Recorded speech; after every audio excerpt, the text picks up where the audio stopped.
이제 우리 다 함께 묵도함으로 9월 셋째 주일 주일 예배로 하나님께 예배드리겠습니다.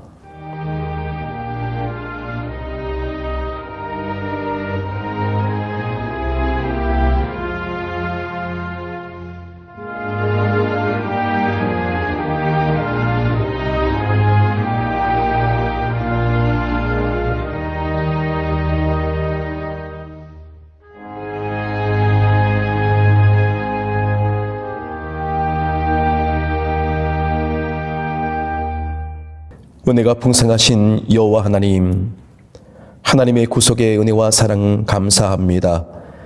이 땅에 많고 많은 사람들 중에 특별한 하나님의 섭리하심과 은혜를 입어 하나님의 자녀로 삼아주시고 하나님의 약속하신 저 천성을 향한 믿음의 여정을 걸어갈 수 있는 은혜 주신 것 감사합니다.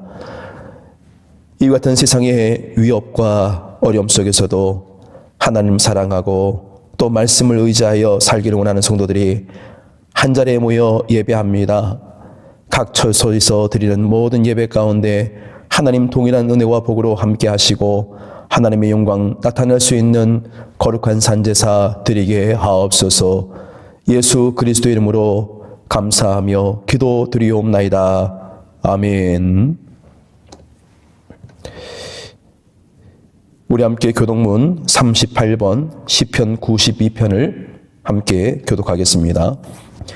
지존자여 시편금과 비파와 수금으로 여호와께 감사하며 주의 이름을 찬양하고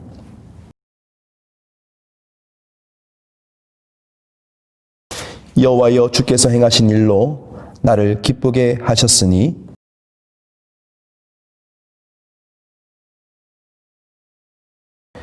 의인은 종려나무같이 번성하며 레바논의 백항목같이 성장하리로다.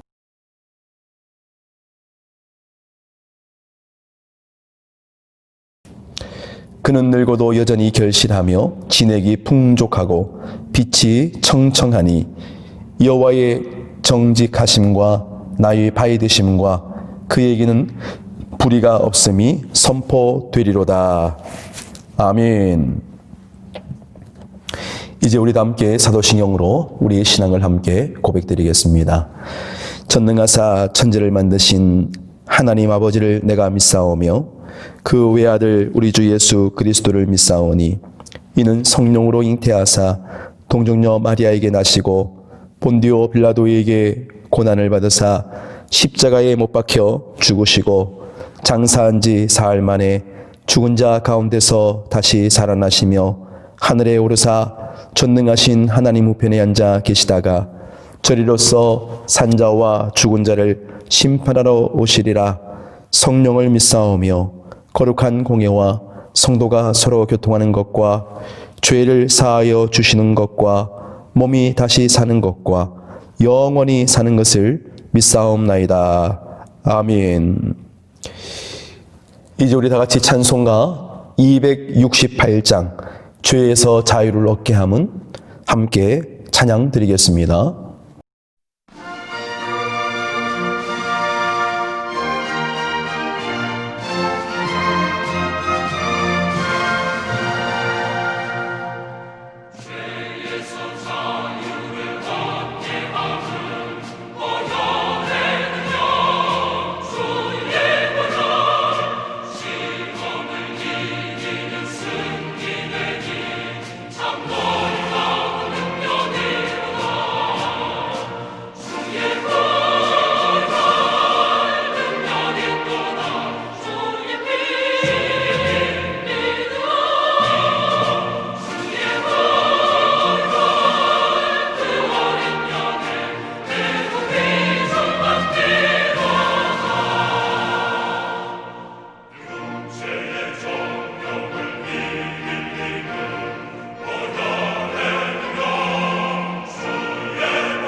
이 시간은 합심 기도로 하나님께 간구하며 기도하는 자리를 하고자 원합니다. 앞에 영상에 보이시는 대로 6가지의 기도 제목 가지고 나라와 민족을 위하여 함께 기도합니다. 다 같이 주의 일창하시고 기도하겠습니다. 주여,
이제 준비하신 예물을 하나님께 올려드리겠습니다. 우리의 정성을 모두어 하나님께 거룩한 예물 찬송가 50장을 부르며 드리겠습니다.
사랑의 하나님, 우리의 모든 삶의 처처마다 하나님의 은혜 아닌 것이 없음을 고백합니다. 오늘 이 자리에도 우리 가운데 하감하시고 하나님의 임재하심을 누릴 수 있는 거룩한 예배 되게 하옵소서. 오늘 이 시간 저희들이 빈손으로 나오지 아니하고 아버지 앞에 구별하여 거룩한 예물 먼저 바칩니다. 11조로 감사로 선교 헌금으로 또 건축으로 이 모양 저 모양으로 아버지 앞에 구별하여 드린 거룩한 예물이오니 과부의 두 렛돈을 가장 귀하게 받으신 주님의 그 마음을 우리가 잊지 않게 하시고 우리의 마음과 정성을 드린 이 거룩한 예물이 하나님의 영광 나타낼 수 있도록 주님 받아 주시옵소서. 특별히 어려운 이 시대를 살아가는 사랑하는 성도들이 오니 하나님 저들의 모든 생업과 사업과 모든 환경 가운데 모든 필요한 것들을 하나님께서 채워주시고 갚아 주옵소서. 이 인고의 시간을 이기며 하나님의 은혜를 구하는 사랑하는 성도들 주의 성령께서 늘 함께 하시고 은혜 위에 은혜를 더하사 이 모든 어려운 난관들을 잘 이겨내게 하시고 하나님 채워가시는 귀한 은혜의 증거들을 맛보며 경험하기에 부족함이 없도록 주께서 늘 위로하시고 충만한 역사하심으로 채워주시옵소서. 우리의 모든 소망이 주께 있음을 감사하며 거룩하신 예수 그리스도 이름으로 기도드리옵나이다. 아멘. 우리 함께 이 시간 은혜 받을 하나님 말씀은 신약성경 에베소서 6장 23절부터 24절까지 말씀 봉독해 올리겠습니다. 아버지 하나님과 주 예수 그리스도께로부터 평안과 믿음을 겸한 사랑이 형제들에게 있을지어다. 우리 주 예수 그리스도를 변함없이 사랑하는 모든 자에게 은혜가 있을지어다. 아멘. 사랑하는 성도 여러분, 한 주간 동안도 주님의 은혜 가운데 평안하셨는지요? 우리가 믿는 하나님은 상한 갈대를 꺾지 아니하시고 꺼져가는 심지조차 끄지 않는 사랑의 하나님이십니다. 오늘 이 거룩한 주일 각 처소에서 예배의 자리에 모인 성도 여러분 가운데 이와 같은 하나님의 손이 늘 함께 하시기를 우리 주 예수 그리스도 이름으로 축복합니다. 사도 바울은 에베소에 있는 교회에게 편지를 보내면서 끝맺는 말과 함께 축도를 오늘 본문 가운데 전하죠. 23절 말씀에 아버지 하나님과 주 예수 그리스도께로부터 평안과 믿음을 겸한 사랑이 형제들에게 있을지어다. 오늘 이 말씀에 의지하여 평안과 믿음과 사랑이라는 제목으로 함께 은혜를 나누기로 합니다. 바울 서신의 끝인사를 보면 언제나 교회와 성도들을 향해 편지를 보낸 목적을 다시 확인시킬 때가 많습니다. 오늘 에베소 교회와 성도들을 향한 바울이 하고 싶은 말, 6장에 걸친 이 대단원의 막을 내리면서 이 모든 문장들을 한마디로 요약한다면 바로 함께 봉독한 말씀일 것입니다. 아버지 하나님과 주 예수 그리스도께로부터 평안과 믿음을 경함 사랑이 형제들에게 있을지어다. 오늘 에베소 교회를 향한 강한 메시지는 바로 이것이라는 것이죠. 바울은 그들에게 이 세 가지를 기원하고 있습니다. 평안하십시오. 믿음을 굳건히 가지세요. 그리고 사랑하세요. 이 말씀은 비단 에베소 교인들에게만이 아니라 오늘 저와 여러분에게도 하나님의 행하시는 귀한 일들을 누리면서 성도의 성품을 귀하게 여겨야 할 것입니다. 저와 여러분에게도 하나님의 평안이 필요합니다. 그 어느 때보다 강한 믿음도 필요합니다. 그리고 주님의 사랑을 실천하는 사랑의 인서도 있어야 할 것입니다. 이 시대에 지녀야 할 성도의 성품은 아니겠습니까? 우리는 바울의 충정이 담긴 이 구절을 통해 우리는 평안한가? 우리에게 믿음이 있는가? 그리고 마지막으로 우리는 사랑하는가라는 질문을 우리 스스로를 향하여 던져야 하겠습니다. 첫 번째, 나는 평안한가라는 겁니다. 먼저 우리가 살아가는 이 시대를 보면은 평안이라는 이 두 글자를 사용하기가 참 어려운 시대가 아닌가 하는 생각을 가지게 되죠. 그러지 말아야지 하면서도 그런 환경의 지배를 받으며 살고 있음을 부인할 수가 없기 때문입니다. 언제 이 코로나19로부터 자유롭게 될지, 언제 끝나게 될지, 정상적인 생활은 언제쯤 가능하게 될지 그 누구도 아무도 모릅니다. 며칠 전에 뉴스에 이런 기사가 났어요. 미국의 비영리 단체인 사회발전조사기구라는 단체에서 전 세계 163개 나라를 대상으로 기본적인 인간적 욕구, 웰빙, 그리고 사회적 기회 등을 기준으로 해서 나라별로 사회발전 지수를 산출했답니다. 매년 발표하는 이 통계는 그래서 각 나라별로 발전 정도를 가늠하는 척도가 되고 기준이 되는 참으로 중요한 그런 자료라고 합니다.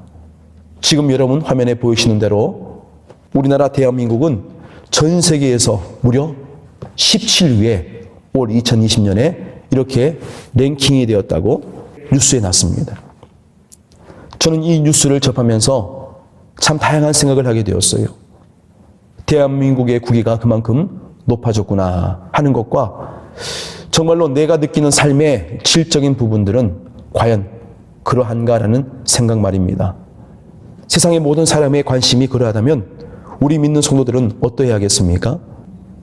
그런 차원을 넘어서 사모해야 할 것이 어떤 것이 있겠습니까? 지난날보다 분명 삶의 여유와 풍요를 누리고 살고 있지만 정작 내 안에 말씀의 부유함과 풍부함을 누리며 살고 있느냐 하는 것입니다. 그래도 처음 믿는 그때는 순수했어요. 소박했지만 정이 있었습니다. 은혜의 세계에 구하는 것이 이런 것이구나 하는 기쁨도 감사도 있었다는 겁니다. 그래서 예수 믿는 것이 그렇게 기쁘고 행복할 수가 없었어요. 여러분, 지금의 다름이 우리를 힘들게 하는 것이 아니라 순수했던 그 믿음을 다시 회복하고 말씀으로 돌아갈 때에 주님은 우리를 다시 만나주시고 그 은혜의 단비를 아낌없이 부어주실 것입니다.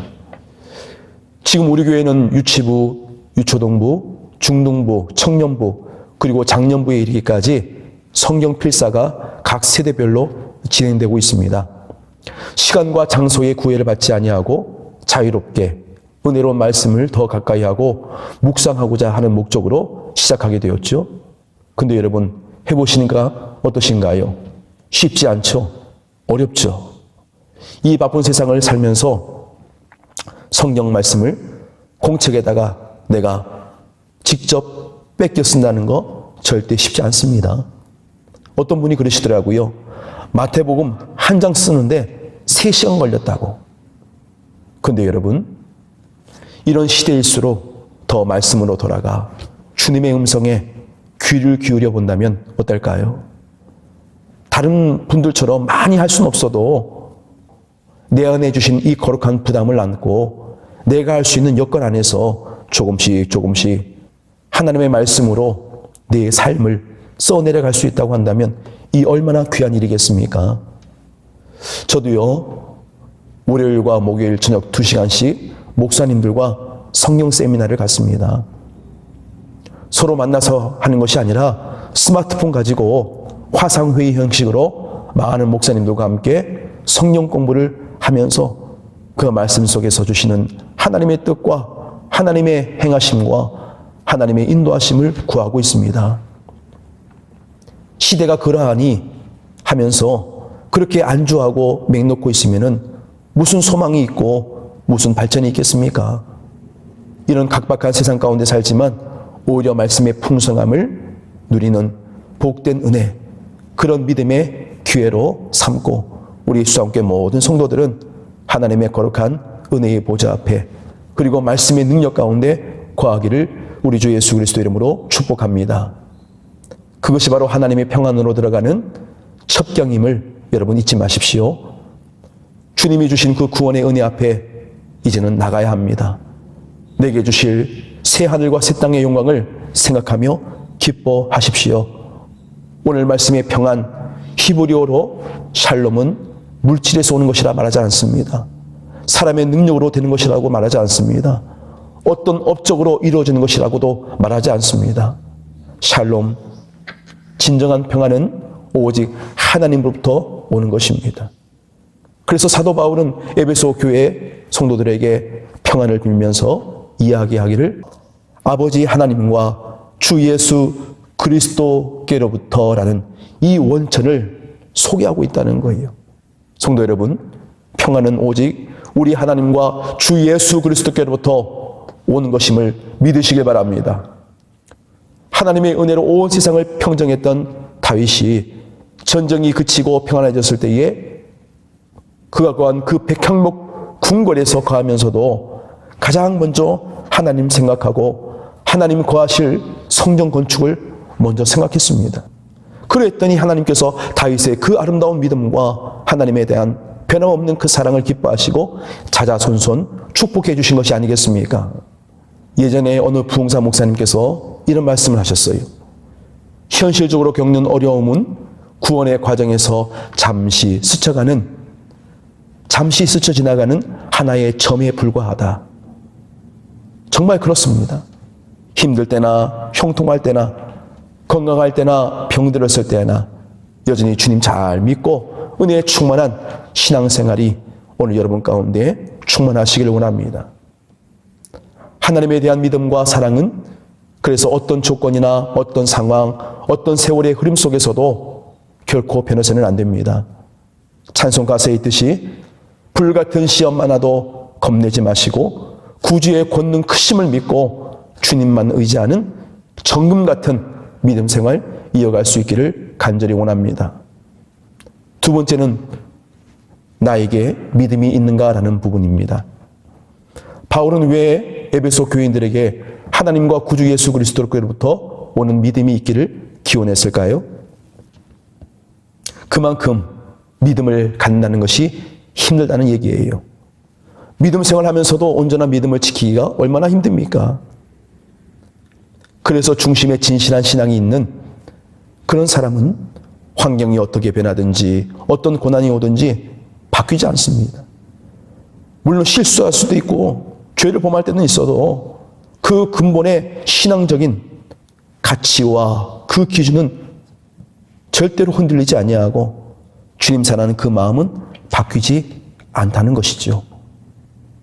제가 사랑하고 존경하는 주기철 목사님은 우상 숭배의 죄를 범치 않으려고 감옥에 갇혀서 손톱 발톱 다 빠지고 가혹한 고문을 받았습니다.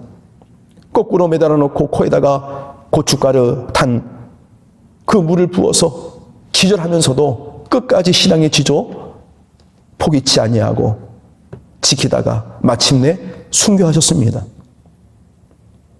신사에 올라가 머리 한번 숙이고 저라는 채만 하더라도 살려준다라고 했는데 나 죽으면 죽었지 하나님 외에 다른 신우상을 섬기지 않겠다고 그 뜻을 굽히지 않았다는 거예요. 처음에 감옥에 들어갈 때만 하더라도 수많은 목사님들이 순교할 각오로 믿음 지키고자 그렇게 두 주먹 불끈 쥐고 서원했는데 이런저런 핍박받고 회유에 넘어가 버리니까 하룻밤 지나고 나면은 나가고 또 하룻밤 지나고 나면 풀려나가는데 기가 막히고 슬프더라는 거예요. 그럴 때마다 우리 주기철 목사님은 요한계시록 2장 10절에 있는 말씀, 너는 장차 받을 고난을 두려워하지 말라. 볼지어다 마귀가 장차 너희 가운데서 몇 사람을 옥에 던져 시험을 받게 하리니 너희가 10일 동안 환난을 받으리라. 내가 죽도록 충성하라. 그리하면 내가 생명의 면류관을 내게 주리라. 아멘. 여러분, 여기서 죽도록이라는 말은요, 죽기까지 견디라는 말씀이에요. 믿음 변치 말고 굳게 지키라는 말씀입니다. 주님께서 여러분의 믿음과 사랑을 정금처럼 귀하게 보실 것입니다. 하나님 나라를 위해서 아름답게 들어쓰시기를 간절히 축복합니다. 주님 말씀하셨습니다. 누가복음 18장 8절 말씀에 그러나 인자가 올 때에 세상에서 믿음을 보겠느냐 했습니다. 믿음을 이야기하는 사람은 참 많은데 정작 믿음 있는 자가 실제로 보이지 않더라는 거예요. 그런 안타까움을 가지고 말씀하신 겁니다. 여러분, 믿음이 무엇입니까? 믿음이란 어떤 순간에도 전적으로 나를 위하여 십자가에 달리신 예수님 의지하는 겁니다. 주님 바라보는 겁니다. 달리 표현하면 어떤 순간에도 예수님 향한 그 마음이 바뀌지 않는 상태를 의미하는 거예요. 살다 보면 넘어질 때 있습니다. 시험 당할 때 얼마나 많이 있습니까? 넘어지는 순간에도, 시험 당하여 힘들 때에도 주님 바라보셔야 합니다. 주님께 맡기셔야 합니다. 주님 의지하여 가는 것, 그것이 바로 믿음입니다. 바라옵기는 사랑하는 여러분, 하나님을 아는 자리에서 하나님을 믿는 자리로, 주님을 바라보는 자리에서 주님을 따르는 자리로 담대히 나아갑시다. 그래서 우리 하나님과 구주 예수 그리스도로부터 오는 믿음으로 늘 성령 충만한 신앙의 여정을 힘있게 살아갈 수 있기를 간절히 소망합니다. 마지막 세 번째, 사랑이 있는가라는 겁니다. 하나님은 사랑이시라 하였습니다. 사랑이신 하나님께서 우리 가운데 오셔서 십자가를 지신 것은 그 사랑의 절정이었습니다. 따라서 그 생명을 받은 자, 그 십자가의 흔적을 가진 자는 역시 사랑함이 마땅하지 않겠습니까? 그렇기 때문에 오늘 나에게 사랑이 있는가를 점검해 보아야 합니다. 아이들을 보면은 사랑을 받고 자란 아이가 역시 사랑을 잘 표현하는 것을 보게 돼요. 반면에 사랑받지 못하고 자라면은 사랑은 하는데 참으로 인색해요. 받은 만큼 돌려주는 것, 그것이 바로 사랑인 것 같습니다. 그렇다면은 하나님과 예수님을 사랑해라고 얘기하는 성도는 그 받은 만큼 그 사랑을 세상 가운데 돌려주어야 합니다. 비록 부모님은 아우지 않지만 우리 교회 혼자 나와 신앙생활하는 보영이라는 아이가 있는데, 지난 금요일 오후에 우리 교회가 그립고 그래서 다시 오고 싶어 한다는 연락이 왔습니다. 하나님께서 그 어린 영혼을 구원의 은혜 싸게로 보듬어 주셨기에 그런 감동을 주신 것이 아니겠습니까? 사도행전 13장 48절 말씀에도 보면은 이방인들이 듣고 기뻐하여 하나님의 말씀을 찬송하며 영생을 주시기로 작정된 자는 다 믿더라. 할렐루야. 그렇습니다, 여러분. 구원받은 성도는 하나님의 사랑과 은혜를 찾게 되고 그 사랑 가운데 먹고 마시며 살아갑니다. 비록 죽을 병에 걸렸어도 구원받은 성도는 하나님의 손길을 더욱더 의지하고 천국 소망 가운데 승리의 삶을 누리게 됩니다. 그래서 성도는 언제나 하나님의 은혜를 먹고 마시며 하나님의 위로와 그 사랑 가운데 거하는 것을 기뻐합니다. 구원받은 사람은 세상의 것들을 먹고 마시는 것 같지만 그렇지 않습니다. 그 심령 가운데 녹아져 있는, 용해되어 있는 하나님의 사랑과 은혜가 그를 지배하고 그를 붙들고 그와 함께하니 이 세상의 것으로 만족하지 아니하고 하늘의 소망 가운데 이 완전하고 영원한 가치를 향하여 살아갈 수밖에 없도록 하나님께서 함께 하신다는 겁니다. 기독교 사상가인 필립 안시의 놀라운 하나님의 은혜라는 책이 있는데 그 책을 읽어보니까 이런 내용이 소개되어 있습니다. 하늘에 계신 하나님은 한 사람씩 줄에 매달아 붙들고 계십니다. 우리가 죄를 지으면 그 줄이 끊어집니다. 그러면 하나님은 매듭을 지어 다시 묶으시고 자연히 우리는 하나님께 더 가까워집니다. 그런데 우리는 죄를 지어 계속 줄을 끊게 되지만 그럴 때마다 하나님은 다시 묶어 우리를 더 가까이 끌어당기십니다. 여러분, 그 책의 제목대로 그것이 바로 놀라운 하나님의 은혜 아니겠습니까? 내 업적과 공로 가지고 나가는 것도 아닙니다. 내가 지난날 쌓은 스펙과 내 경험으로 쌓은 믿음 가지고 나아가는 것도 아닙니다. 자격 없는 나에게 아낌없이 부어주시는 그 놀라운 은혜, 그 은혜로 인하여 잃었던 생명 찾게 하셨고 광명을 얻게 하셨습니다. 성도 여러분, 우리의 삶에 그러한 주님의 은혜가 다시 시작되게 하실 것입니다. 시편 115편 15절에 너희는 천지를 지으신 여호와께 복을 받는 자로다라고 말씀하십니다.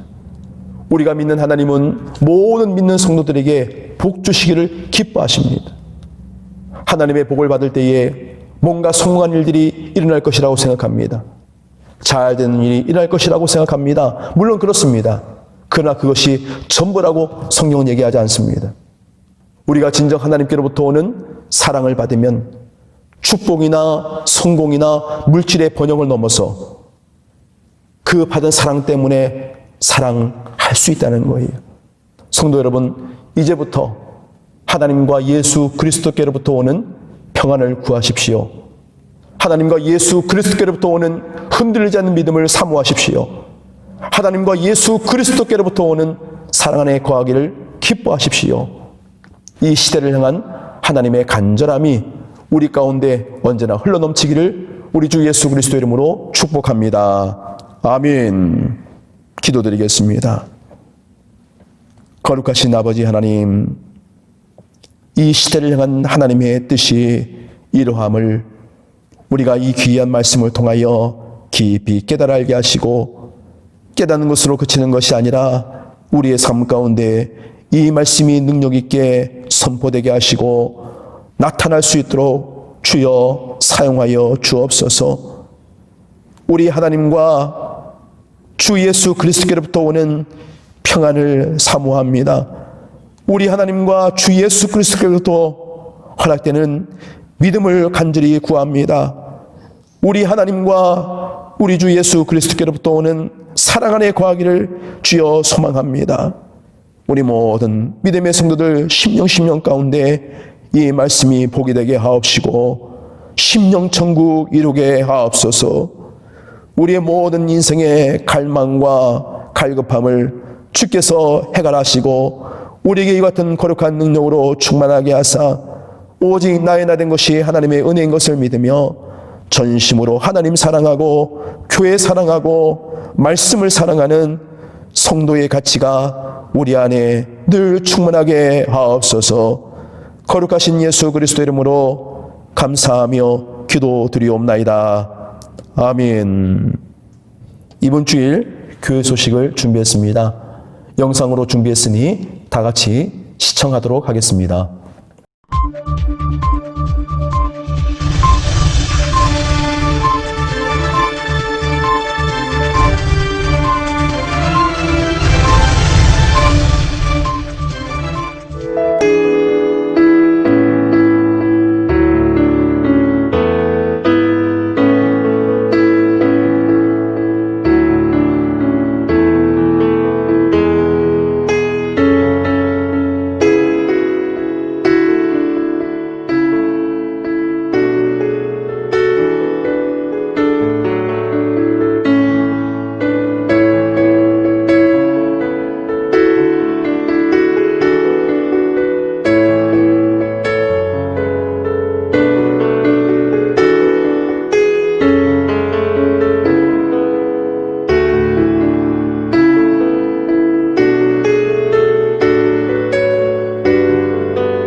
우리 다 같이 팔복 찬양 함께 부르며 축도로 9월 셋째 주일 주일 예배를 모두 마치겠습니다.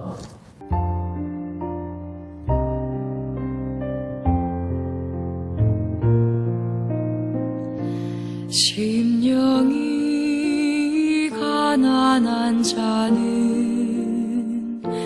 전국이 저희 것이요 애통하는 자는 복이 있네 위로를 받을 것이요 온유한 자 복이 있나니 땅을 기업으로 받겠네 의에 줄이고 목마른 자는 저 입에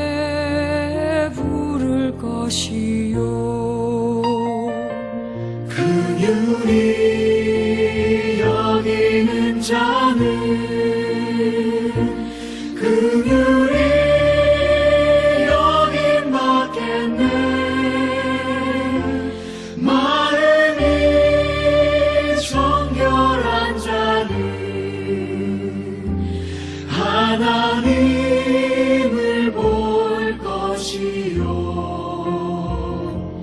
화평케 하는 자는 하나님의 아들이라 일컫네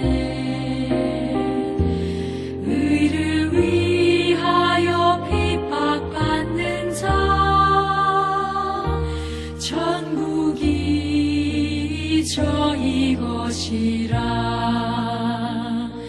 온유한 자 복이 있나니 땅을 기업으로 받겠네 의에 줄이고 목마른 자는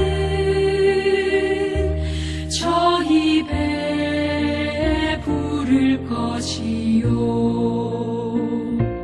긍휼히 여기는 자는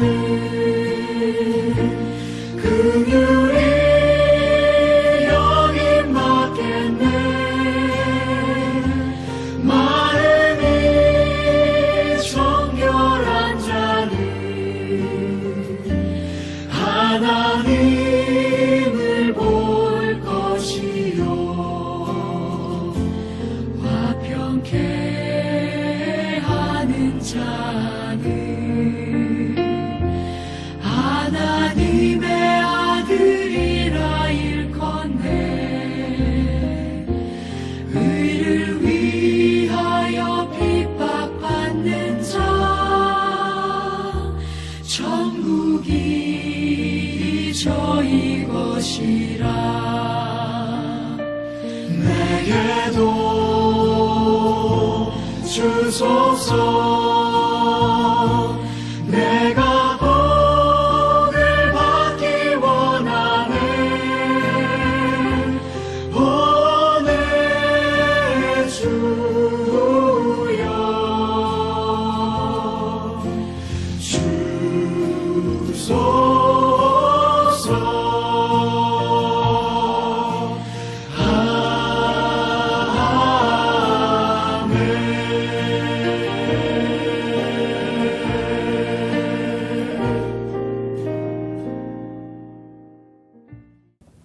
지금은 우리 주 예수 그리스도의 은혜와 아버지 하나님의 그 크신 사랑하심과 성령님의 감화감동 위로 충만케 하신 은혜가 평안과 믿음과 사랑 안에 거하여 우리 하나님과 우리 주 예수 그리스도께로부터 허락되는 이 충만하신 능력 가운데 거하여 아버지 앞에 몸과 마음, 뜻과 정성을 다하여 하나님을 영원롭게 하는 거룩한 삶을 살기를 다짐하고 작정하는 사랑하는 모든 성도들 심령 위에 이제로부터 영원까지 함께 계실지어다. 아멘.